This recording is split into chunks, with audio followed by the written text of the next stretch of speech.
Setting clear and specific goals helps you define a long-term vision for your business. Take a moment right now, close your eyes. Are your eyes closed? I want them closed. And envision what your VA business looks like in 5 years from now. What kind of clients do you see yourself working with? How much income do you see yourself generating? And this can be a little discomforting. Trust me, I know, I've been in this situation before. I had my own coach once ask me, how much money do you want to be making per month? And when I gave her my number, she actually laughed at me. She was like, that little?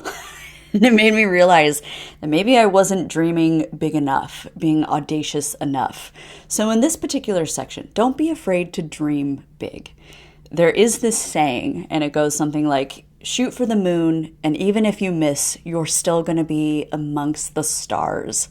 And I really want you to focus now on what your big, audacious dreams look like for this VA business that you're about to launch. Now, once you have some sort of long-term goal kind of floating around there in your mind, it's crucial that we break that down into smaller and actionable steps. Rome wasn't built in a day. If I was just like, you want to make $20,000 a month, go for it, and you have no actionable steps to get there, I'm basically setting you up for failure. So we don't want to do that. What we do want to do is turn it into bite-sized, actionable, doable steps that ultimately lead you to your ultimate goal. Let me give you an example of what turning your big vision into little steps actually looks like. Let's say your big audacious goal is to be a VA who specializes in social media management for health and wellness brands. You might want to break that big goal into smaller goals like master 3 major social media platforms and content creation within the next 3 months. Complete a course on advanced social media marketing strategies within the next 4 months.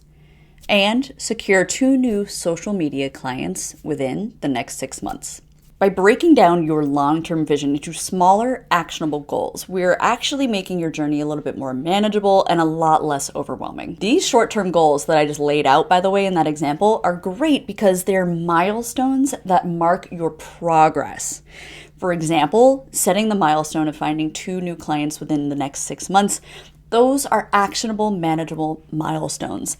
And we'll know if you've missed the mark because 6 months from now, if you don't have 2 clients signed, that's going to inform us that we're missing something in this journey, in this goal setting process, and that we need to go back and revisit those actionable steps and maybe make them a little more realistic. Now, if you skip this video and you don't do this goal setting activity, let's use that social media example again. If you skip it and you sign 1 new client in the next year, without a goal, you might be like, yes, I'm rocking it. I got a new client.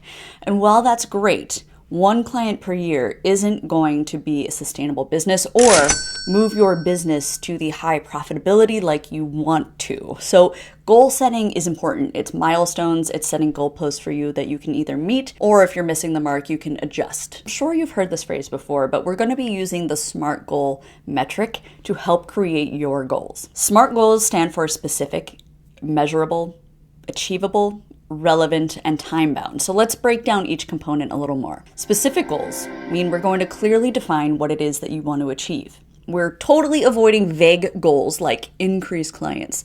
That's not good enough because it doesn't give us a measurable number.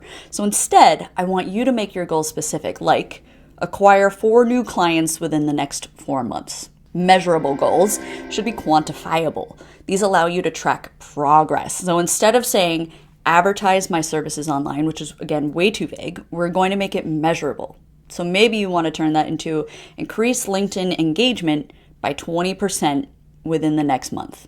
Your goal should also be realistic and within your reach. Now, it is exciting to challenge yourself, but setting yourself up for unrealistic goals can also be incredibly frustrating. So instead of saying, I'm going to sign 3 new clients next week, maybe you want to amend that by, I'm going to sign my very first client within the next month.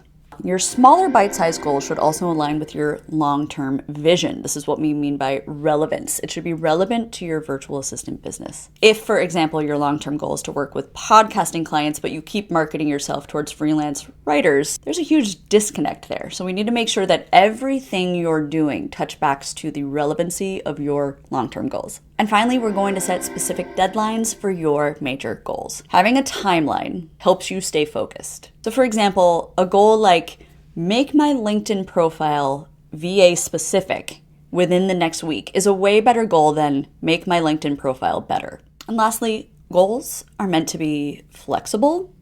And it's okay if your goals change. You might need to adjust or refine some of these goals that we're going to set today, and that's totally fine.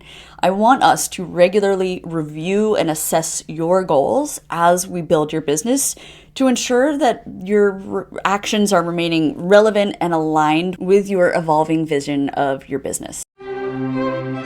I'm going to tell you a story about how I use SMART goals and how they helped me change and inform my own vision for my business. I change my goals pretty frequently, and they definitely change from year to year. But I can only make changes to my goals if I have data that I can actually hold myself accountable to. When I launched my business back in 2012, my initial goal was to work with people in the film and entertainment industry. I gave myself the very actionable goal of finding clients within my first 3 months of launching. It was totally crickets. Despite a lot of phone calls with potential clients, despite a lot of market research, meetings, cold pitches, the film industry was actually the most hesitant to want to delegate personal to-dos. And since I had data and a time-bound goal of getting clients within the first 3 months, I knew that I had to make a change. So those SMART goals actually forced me to pivot, and I moved away from the film and entertainment industry. And I found new clients in the wealth management and venture capitalism industries. And shortly thereafter, I changed my focus from film to wealth managers. I signed 3 clients in venture capitalism, just as I had lined out in my SMART goals for myself. So I tell you this story because I don't want you to be discouraged if you write goals today that you think you have to stick with forever. Nothing that we're creating today is or needs to be cemented, but we do need to start with some sort of goal planning, goal mapping, because as they say, a goal without a plan is just a wish. And honey, we are not in the business of wishing.